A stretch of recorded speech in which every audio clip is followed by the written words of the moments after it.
gentlemen, and people and fans listening around the world, we are going out live. And now, this is the Knockout Podcast, brought to you by Knockout Media Group in conjunction with the Ultimate Bare Knuckle Boxing. It's time!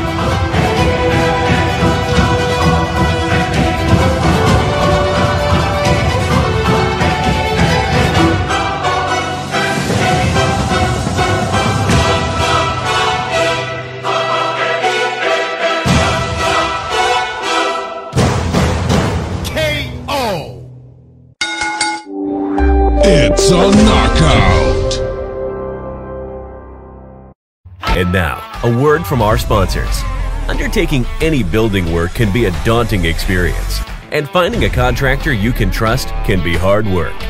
With Paragon Civil Engineering Limited, our clients can relax, safe in the knowledge that the work we produce is second to none and that we have their best interests at heart. Whether you're after a new driveway to put the motor on, a remodeled garden to relax in whilst you watch the kids play, or you're a commercial builder on the hunt for an honest, reliable, and skilled group of tradesmen to handle your project, you can be sure that we have you covered. Paragon Civil Engineering Limited, passionately practicing precision.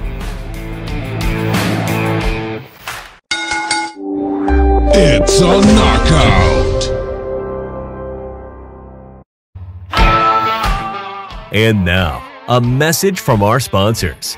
Trojan Sports, one of the UK's fastest growing sportswear brands.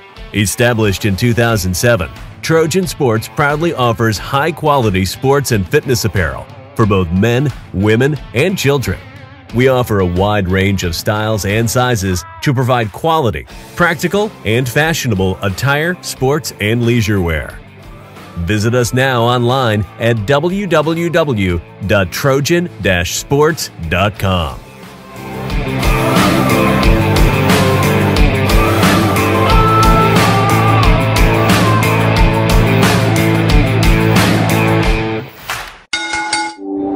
It's a knockout.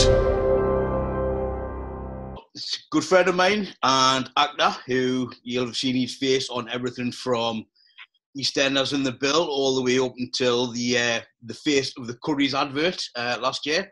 That's not the biryani, that's the computer shop. Louis Andrews, how are we doing? Good to see you, mate. I'm good, thanks. I'm very good, thanks. Stu. Good. Nice to see you, mate. Yeah, always good. So, Absolutely. welcome to the Knockout Podcast, making history. You're the first person that's been on it that isn't a fighter or something to do with fighting. So, Well, I've got a fighting background because I used to box for my county years ago, and done a bit of kickboxing. But I'm not on it for that. I'm on it for for the acting and the film and the book. Well, we're always looking for bare knuckle fighters.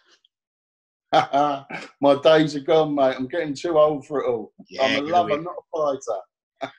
So, as I say, you're an actor. So, what first got you involved with acting? Sort of, where did the interest come from?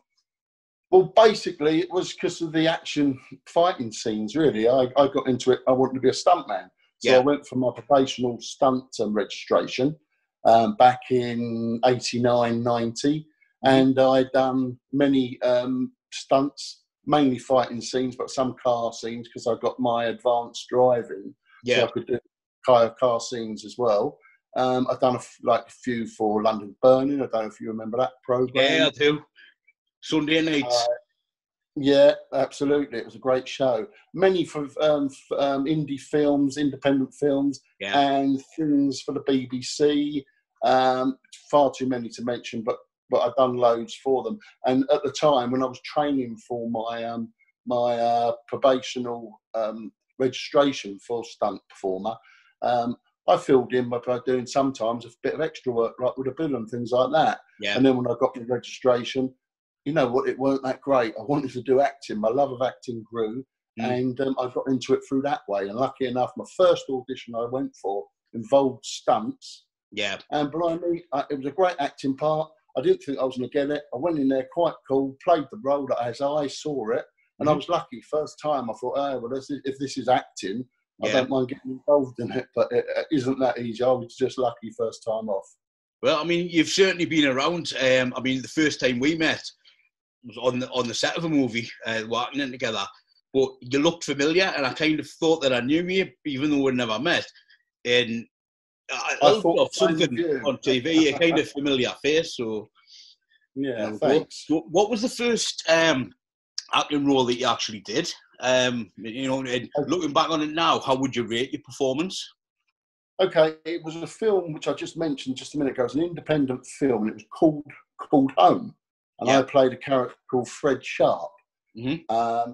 And from day one, I've always believed. I think if you read a script and believe in that script, this transpires into your acting, and it worked. I got my first role, so I was confident after that. Mm-hmm. So I think I was pretty confident.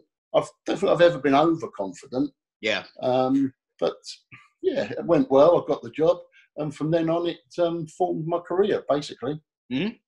You certainly sort of, you live it and breathe it. You're the kind of, I don't know what's the word. It doesn't seem like it's a job to you. It seems more like it's a passion, more like a kind of weird. Oh, it is. I think with a lot of actors, it is a passion because of the hours. Sometimes, if you're on set, you can be doing such long hours. Yeah. So yeah, it is a passion. It's definitely a passion. Yeah. So when you first moved into acting, what did your friends and family think? Impressed, I think. Probably had some doubters, no doubt I did. But my family, I think my mum and my wife have always been like my biggest fans. Yeah. Yeah. And it's just sort of taken from there. Absolutely. I mean, I've got a brother in America. I saw him last year when I was over there working, and he's always, in awe of me. He really is. He's one of my biggest fans as well. He's great. Well, it's always good to have some fans. So that's 3 we've got so far, plus me, yes, 4. Living the dream. So, as I mentioned, a few things that you've been in there, some quite sort of big things. Yeah. You give a bit of a rundown of the parts, where people in the UK, and we've got a lot of US listeners to the podcast as well, would maybe have seen you? Sure. A lot of the parts that I've been in have been for independent films, but I've done a lot of comedy for ITV and BBC. Such programs like Green Green Grass, which was like a spin-off from Only Fools and Horses, Black Books. There's been like My Family. That was all my boys, wasn't it? The Green Green Grass. Yeah, absolutely. Yeah. Marley. Boys, it's great to do. I was in all of them. We were in rehearsals for a week. Got on really well with them. Yeah, lovely crowd. Yeah, so that was good to do. Mm-hmm. But through my acting career, there's been a lot of ups and downs. And I think every actor probably gets that initially, like an A-lister in America. Some great independent films I've been involved in. Went to Thailand about 3 years ago and we shot a comedy 4-parter, which is out at the moment. It's called Rick and Rat, Go to Thailand. That was really fun. You weren't playing a lady boy or something, were you?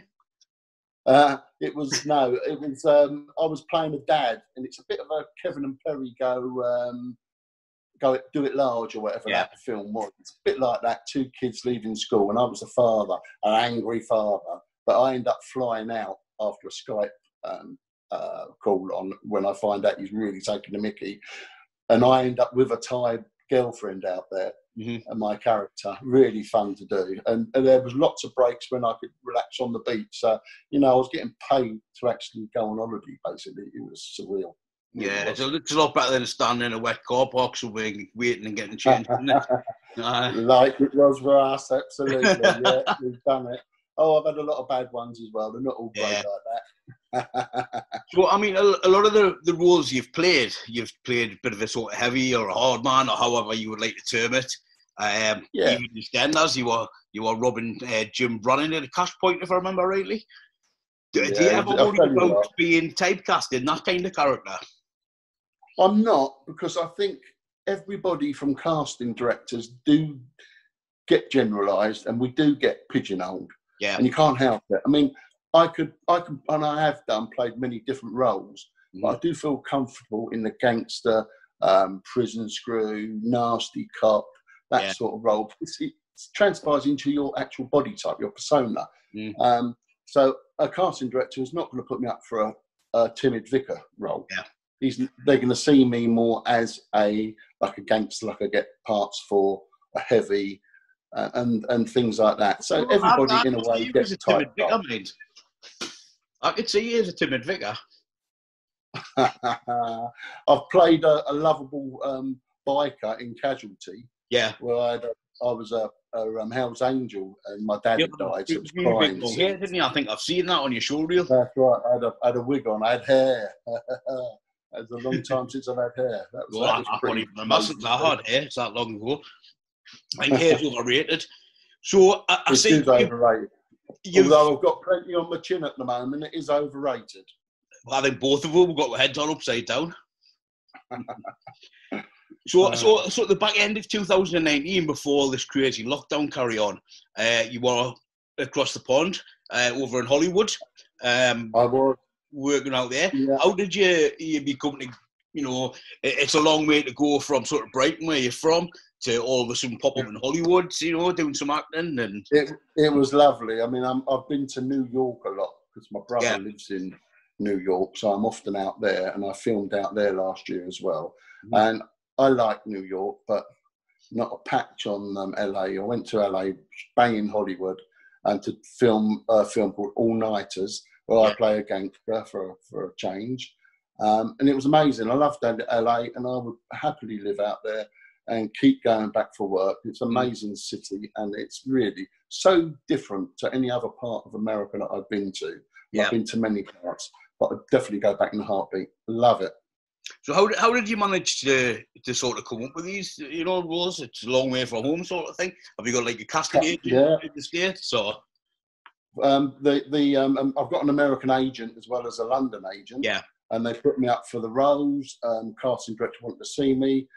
They've done me a self-tape, because now everything goes on self-tape, which is really cool. And it saves the journeys of even going into London now. Yeah. You can do a self-tape, that's brilliant. Especially with this COVID-19, it's all about that now, so it's excellent. And I've done that, and Bob's your uncle, I got a couple of roles. I've had, since then, I've been offered a few more, but then the coronavirus happened, and that's not that one. It'll come back slow. It will come back slowly. Yeah, so, I mean, are you still sort of up for these parts, when hopefully the world gets back to some kind of normality? Absolutely, yeah, absolutely. There's a lot of things out there a lot of independent films that were out there that were trying to get me, and that was like the early March. And I was due to go on holiday end of March, so I was putting them off, and they were giving me dates for like when we've had the lockdown. So, but they will come back. It's just the industry's been hard hit, like every industry has been. That's it. It's going to take time for definite, but it will get back eventually. And I'm patient. I don't mind waiting for the right roles. I'm not going to take on anything just for the sake of it. You've got to take on the right roles that are going to do you good. Yeah. So you mentioned like some of the indie films there, and I know you've done some indie films in this country. Do you think that's a good way of kind of getting your face out there and building a bit of a show reel sort of thing to move on to the bigger things? Yeah, absolutely, without a doubt. The good thing about independent films is you never know how far they're going to go. Yeah. And it's always the ones that you don't expect that do really good, and the ones that you think, you're going to get somewhere. It's a really good show, and then all of a sudden, bump, and that don't do any good. You can never really tell. So when I'm offered independent films, I like to try and do them. I really do. As many as you possibly can, because you just don't know which one's going to take off. That's it, and I think it's good. I mean, say we bet on the set of an independent film. I'd never done anything like that before. I think we struck a bit of a friendship sort of straight away. But you give me a lot of good advice that sort of quelled nerves, and it's good. Yeah, I like to. Not to overthink it sort of thing, and you give me some good advice. Good. I'm glad you liked it. It's all. I think it's always good. And when I was younger, and you're on a set. An actor, I remember an actor, Billy Murray, he was in the bill. He was always kind to me when we were on set. Yeah. So I think you can and another one, Timothy West, we'd done a film called 11 Men versus 11. And this was years ago. And I was playing a copper in it. And you know what, that guy is such a big, huge star, and he was so kind to me and made my role slightly bigger, and brought me forward. And I think any encouragement like that, when you see an actor a young actor that you know, or even if they're not young, but somebody new to the business, and you know they've got good potential, bring it out if you can do that. You know, once the camera's rolled in, help somebody out and bring it out. Yeah, absolutely. Definitely did when it came to me. So, what would you say? I'm glad I did. Yeah, definitely. What would you say is your greatest acting achievement to date? My best acting achievement today. Yeah, your greatest achievement. There's been so many. Obviously. Yeah, I mean, if I was to say one, I loved going to LA, so that film was great to do, although the film isn't as big as some that I've been in. I liked the heavy that I was in with Vinnie Jones and Gary Stretch. That was a good film to be in. I don't think I've got a greatest at the moment, because I'm still waiting for it. That is what it is. We're still bloody waiting for it. And if I get to that point and I say to you, Stuart, that was the best one, then I'm not going to go any further then, am I? So very true, very true. It's a good way to look at it. Absolutely. That's the only way I'm going to look at it from now on. Yeah, that's all you can do, isn't it? You're always you're only as good as your last job, and probably in a lot of businesses, but definitely in acting, you're only as good as your last role. And if your last role is something not so good, but before you've done something bigger, then you've got to keep plodding on and try and get something big. That's what I say. Never give up. Yeah, that's it. Slightly turning that question on its head, what would you say is, if you've had one, your biggest flop? The biggest flop? I don't think I've had a real bad flop. I've been involved in films where I thought, that was a bit of a waste of time because it hasn't gone anywhere. But then having said that, you meet other people within that unit, might be in the production, so something can transpire from that, and other actors, and you know, you get a link. It's like a little family when you're on a production. So I'm not going to say any of them has been a flop. It'd be unfair to me to say, but there has been a few that haven't gone anywhere, because they reckon it's like such a low percentage. It's about 7% of films that are made that actually do anything, and you actually see them on telly or on the screen. The rest are flops. So I've made, like every actor, films that you're never going to see the light of day. But for business, you just got to go with the flow. Yeah, it's all experience, I guess, and helps for sure you things. So absolutely. So if there was somebody, a budding actor, if somebody wanted to get into the business, what advice would you give them? What advice would I give them? I'll give quite a few advice. I would say you've got to believe in yourself, for definite. And when you've always got to remember, because when you're new into the business, you can be rather nervous. If you remember that when you get called for an audition and you go for that audition, then you might see loads of actors in the waiting room waiting to go in after you, but you're the only person that's going to do it your way. So even if you don't get that audition, don't get that job, you're going in there, you're believing in yourself, you go and do it your way, and sometimes it pays off, but at least you're true to yourself. And I think you've got to be true to yourself, act it your way, because there's only one you. Nobody else. There's not two. So when you go and do it your way, that's different to the last person that went in. So that, and head for the stars, and even if you don't get it, you'll get somewhere near the stars. And just keep on. If you can't take rejection, that's a tough one, because actors need to be able to take rejection. So you need to be able to take rejection, but just keep prodding on at it, and eventually it will pay off. That's what I would say. Good stuff. So something quite big, especially for you, something that's been your passion for quite a while, and something that's had me very intrigued since I've known you. 8-ish. Can you tell what 8-ish is? Okay, 8-ish, I originally wrote about 4 years ago a 90-minute feature film script for a film. To get a bit of promotion from that, we shot a short version of it a few years ago. Sure. After the funeral, do you think we could get away for a couple of days? You know, just the two of us. Aye. But I ain't going to no funeral. He was never my old man. Dan's attacked her. I'll fucking kill him! Come on, Sean. Tell me why it is you think you're here. Every fucking time. Dolan's.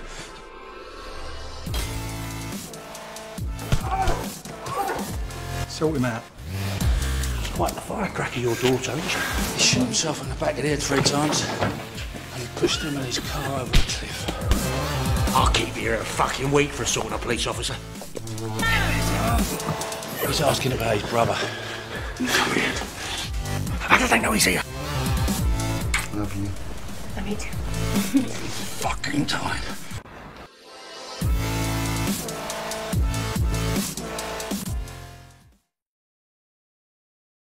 We've done a few promotional photo shoots, which this board behind me, if I pan like that, 8-ish, that come from one of the sets. So I thought it was a good idea to get it behind me today. 8-ish, it was always going to be a feature film. Yeah. It's so hard getting a feature film funded. So I've gone about it various ways of to get the funding in and get people interested. Yeah. So basically, we've now got to the point where I thought the next stage would be a book.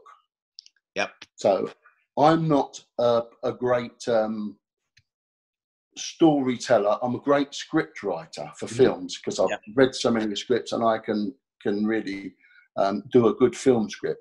But a friend of mine, author Jack East, he is a writer for books. Yeah. So he got together with me, and between us, we've changed, well, not changed, but we've also now got a 90-minute feature film script for 8-ish, which was always my work anyway, which we will fund at some point and make a great film, which you will be playing the character Geordie in.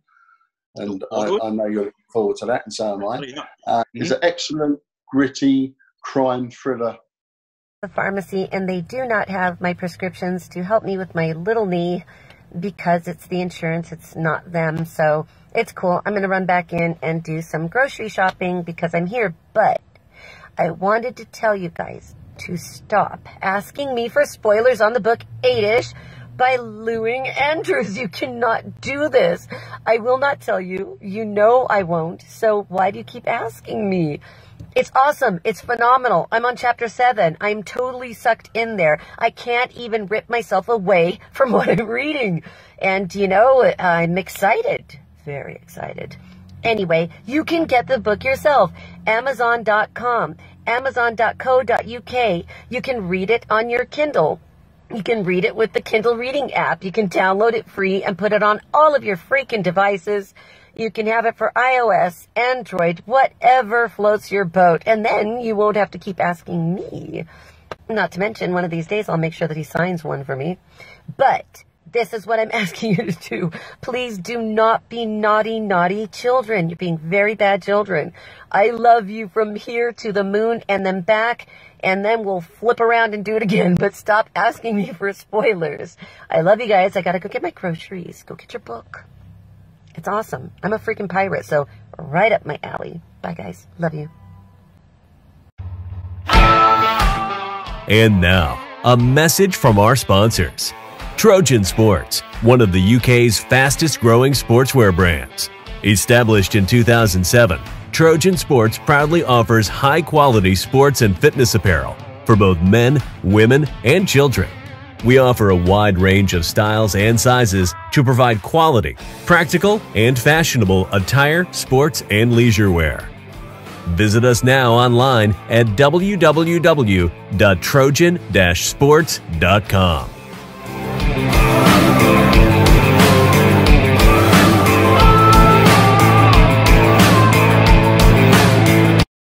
And I said I would give a plug for him because after 8, this novel is released, which is now because it's on Amazon, or it's on Kindle, and it goes for Amazon paper book in the next couple of days. Jack East has also written a book called Gasoline Dreams, which is an action-packed thriller, which he's good at doing. And I said to him, I'd give him a plug for that book as well. Yeah, he's my co-author with 8-ish, the novel. And helped tremendously. He's fantastic, and between us, we've got such a good story now with the novel, and can't wait for you to read it and give your comments. I'm looking forward to it. So his name's Jack East, and it's Gasoline Dream. And now, a word from our sponsors. Undertaking any building work can be a daunting experience, and finding a contractor you can trust can be hard work. With Paragon Civil Engineering Limited, our clients can relax, safe in the knowledge that the work we produce is second to none and that we have their best interests at heart. Whether you're after a new driveway to put the motor on, a remodeled garden to relax in whilst you watch the kids play, or you're a commercial builder on the hunt for an honest, reliable, and skilled group of tradesmen to handle your project, you can be sure that we have you covered. Paragon Civil Engineering Limited, passionately practicing precision. I mean, I know you don't want to give too much away about the, the plot of 8-ish. I know a little bit of it. I think it sounds absolutely fantastic. Can you give a bit of a synopsis? Yeah, I would say 8-ish is it's about a family called the O'Sheas that come over 40 years ago. The older ones did, and they planted themselves in London. They're opened up a nightclub. Well, Uncle Bill opened up a nightclub, which Sean O'Shea, my character in the film, will take over the running of, because he's getting old and it's getting a bit too much for him. And it's very much a very dark, gritty crime novel about the O'Shea families and a lot of hidden family secrets. But there's also a lot of gangland rivalry and IRA connections. The family are hugely connected to the IRA. Yeah. So it hits on those subjects, and it's a great read. I would like to say, and a few people that have read the manuscript have said to me, it's a cross between The Long Good Friday with Bob Hoskins, remember him, and Lock, Stock. Yeah. So it's like a London gangster IRA film. Sounds good. I think as well from, the trailer that we did, and from the short, and from some of the photo shoots, you've taken it, it's got a really quality feel as well. I mean, I've always, I call it a slick gangster flick. It's just got that something about it, the way that it's been done. And I think it's going to be something really special, to be honest. It is, Stuart, without a doubt. I've got no doubt in my mind. I mean, I've read a lot of film scripts that have really done well. Yeah. And I don't think they're a patch on mine for the film. And now the novel, it's amazing. Yeah. The novel is based completely on the script, but with everything exaggerated. Yeah. And it's just, the novel is phenomenal. The film script is phenomenal. And I just want to get so much notice and get it out there. Yeah. People have got to read the novel. It's tremendous. It really is. Well, I'm a bit of I say it myself. I'm a bit of a book nerd to start with, but I'm really looking forward to it. I always love to read the book before I watch the film. So this time I'll get to read the book before I'm in the film. It'll be even better. But, but I mean, you've been involved in the teaser. We shot a teaser trailer, which a lot of big companies do now. A lot of film companies do. They'll get a bit of notice by shooting a teaser trailer, so it gives people an idea of the film.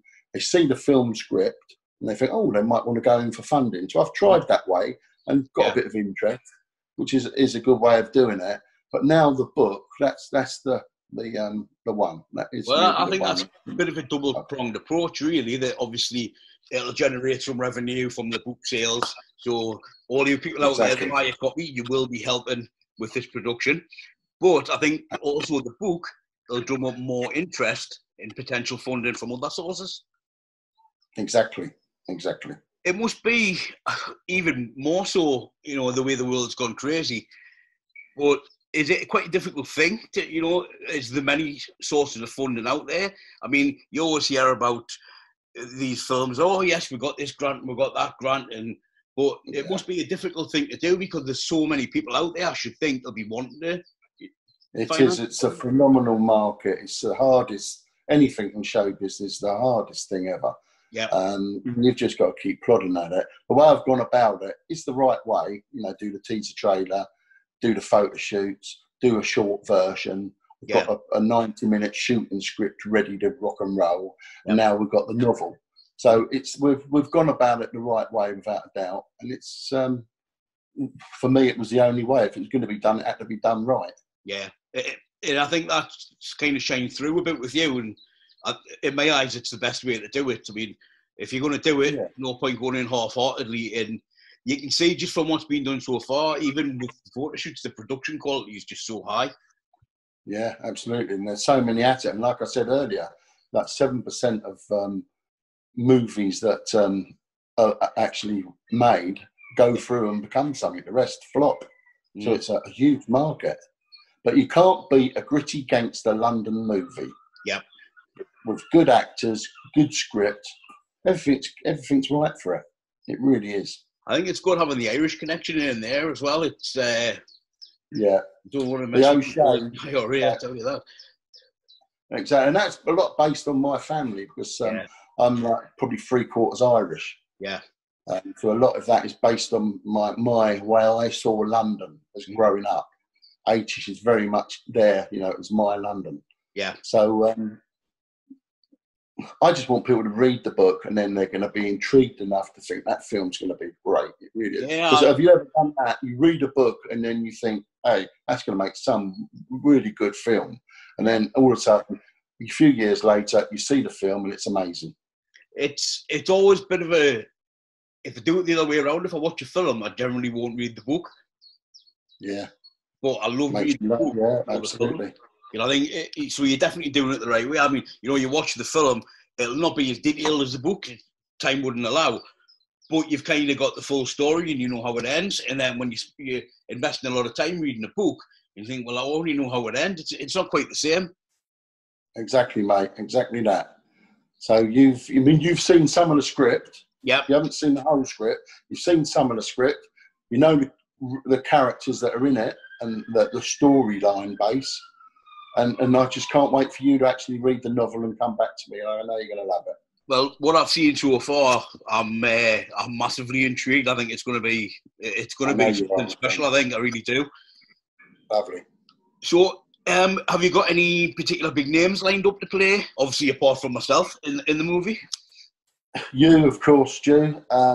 Me, Tim Faraday's an old actor pal of mine. He's going to play a D.I. Holmes in it, which is the lead cop. We did have some interest from Larry Lamb and Dennis Waterman to play Ray O'Shea, but that's Can you get Dennis Waterman to sing the theme tune? Sing that. I'm singing that. I'm going to be Dennis Waterman for a change. Oh no! Sing the theme tunes. It was great with Little Britain when they done that. Yeah, very funny. So there's talks with them, but because it's a long time off and we haven't got the complete funding for the film, you can't go.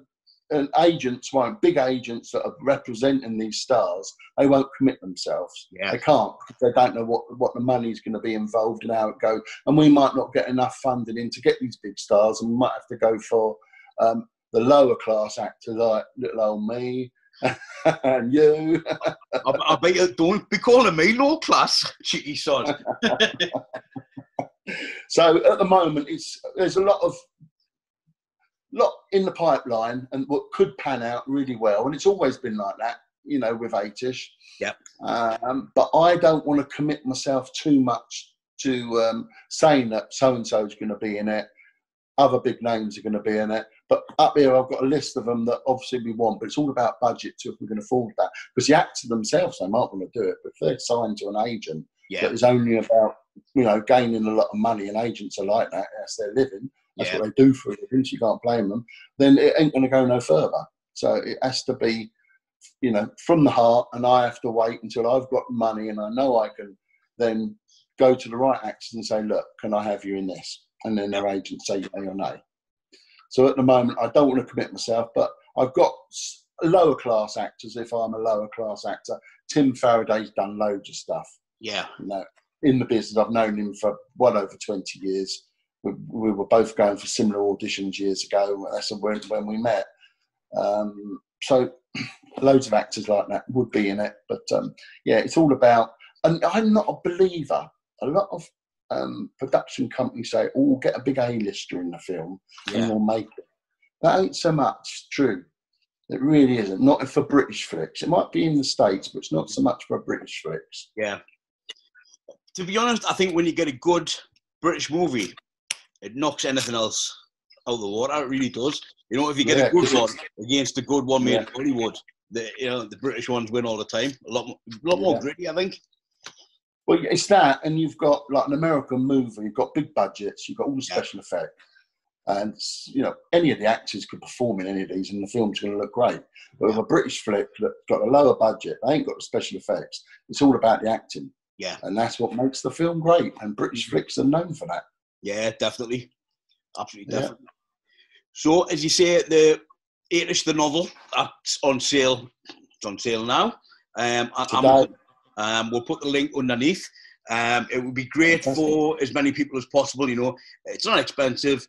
Get yourself a copy. Leave a review. From what I've read so far of the script, anyway, you're going to absolutely love it. It sounds absolutely brilliant to me, and I think I'll be ordering it after this. But as I say, thanks a lot. No problem. The link will be below, you know, to order your copy. But I'll also be putting an article up on the website as well. Just ko.stuarmstrong.com. And we'll keep the links in there as well. So if anybody was interested in being involved in the 8ish project, how would they go about that? Well, for financing, funding, contact me. But on the bottom of the book, there's a Facebook link, 8ish. You can go to Luing Andrews' Facebook. Yep. You can, but it's got the 8ish link, and you can contact me there. It's got my email address. Write to me. Let me know your feelings, and let me know what you want to do. But your website as for actors, I've got a lot listed up here, but there's other roles that I haven't filled as yet. So it's all a possibility, you know. Get the actors to send their CVs to me, but we're way off the film because we want the funding for this book to come through, and then the money will be there for the film. So we're way off. I mean, if we were lucky enough to do really well, and we shoot the film, say next year, it'll probably be a year after that before it's screened. So we're way off yet. I don't know, I don't think there is, but if there's a part for a female sort of part, somebody who was about 3'2", absolute psychopathic man-eater, then good friend of mine, Anna Foreman, would be perfect for that role. There you go, mate. That sounds. I'll keep that in mind. Well, it's been absolutely brilliant talking to you. As I said to everyone, 8ish, the movie will be coming soon, and the book is out now, available from Amazon. Thank you very much. Good speaking to you. Thank you very much, Stuart. Nice talking to you, mate.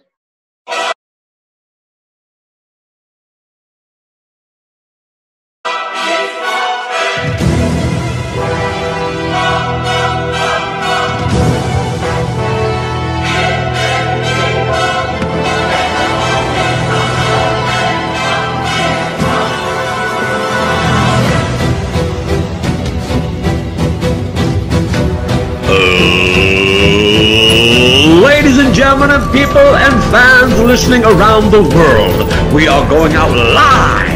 And now, this is the Knockout Podcast, brought to you by Knockout Media Group in conjunction with the Ultimate Bare Knuckle Boxing. It's time!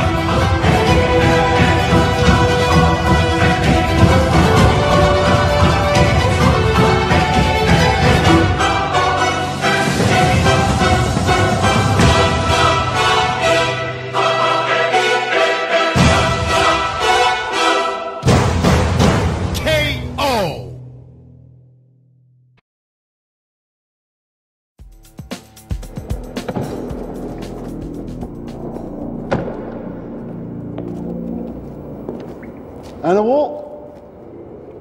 Nope. He sent me. You're with Anna Walt? I have something for you. Oh, you do you? Yeah. You don't want to do business? Of course he wants to do business. He just figured this was the kind of meeting best suited for me. Okay. Where's the money? Where's the gear? Randall? She ain't into none of this. And she definitely ain't seeing no Carl. I think we've upset him, sir.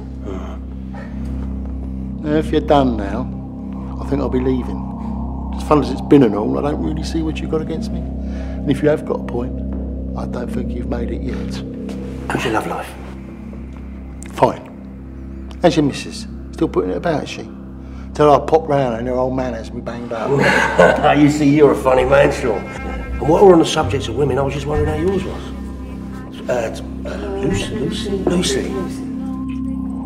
I'm a popular man, Inspector. You should know that. Don't be jealous, huh? I've heard the smell of bacon's really off-putting to the ladies. Can't be up, eh? I guess.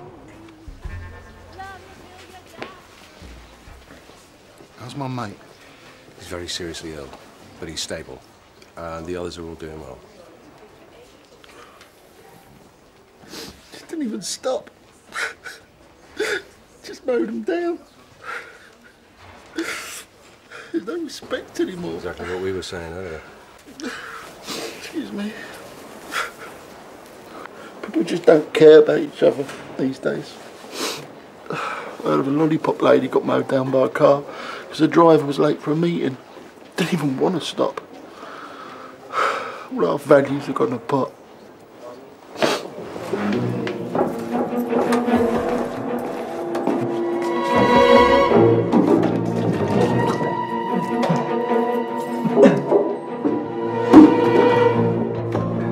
Wants to stay? No. But could you take the vomit with you? Could be an eye in the hole.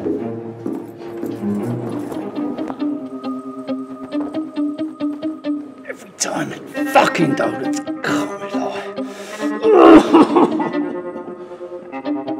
What do you do to him? He's asking about his brother. What did happen to him? Committed suicide. How did he do that? He shot himself in the back of the head 3 times, and he pushed him and his car over a cliff. Yeah?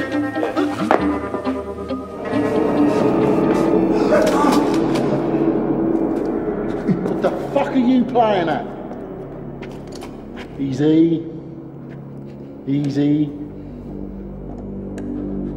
Easy. Now listen, Sam, don't... Is there a problem? Because if this machine takes your card, you won't be rid of me. And yet I'm pretty damn certain that being rid of me is your top priority. Yeah, well, you just keep quiet a minute, please. Good lad.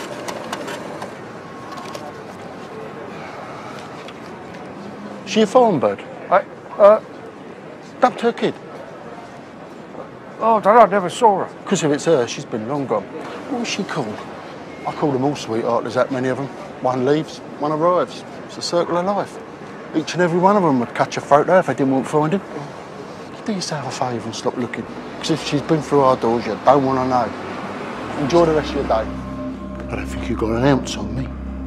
You can't keep me here for love nor money. I was with Lucy all night. First at my flat and then we drove to the club. Then you barged in and nicked me. I'm releasing you on bail. You got lucky this time. Done always? Right. This has been fun. You never really had a case to start with. If you miss me now, drop in and see me. I'll say I'm free any time, but probably best you come in all, I don't know. 8ish.